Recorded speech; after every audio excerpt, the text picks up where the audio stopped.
श्री गोपाळ कृष्ण भगवान की जय।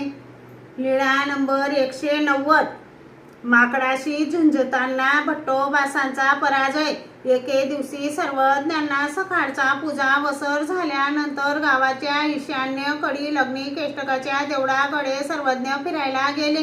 तेथे पिंपळाच्या झाडाखाली बसले। सर्वज्ञ भक्तजनांना म्हणाले, अहो तुम्ही सर्व एकीकडे आणि वानरा एकीकडे होईल। दातांनी चावायचे नाही व नखांनी बोचकरायचे नाही, मग कोणी कुणाला कुठेही हाणावे।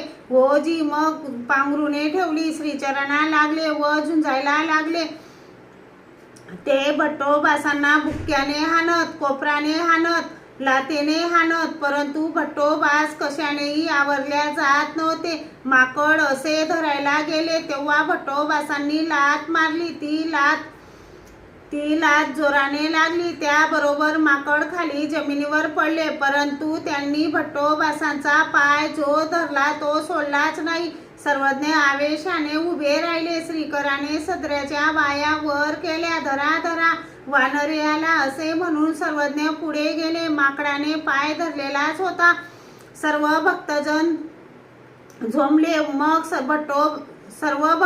झोंबले, मग भट्टोबासांना जमिनीवर खाली पाडले। सर्वज्ञ म्हणाले, हाणा बुक्क्यांनी। सर्वजण बुक्क्यांनी हाणायला लागले तेव्हा भट्टोबास निपचित पडले, शक्तिहीन झाले। मग सर्वज्ञ म्हणाले, आता पुरे करा हो।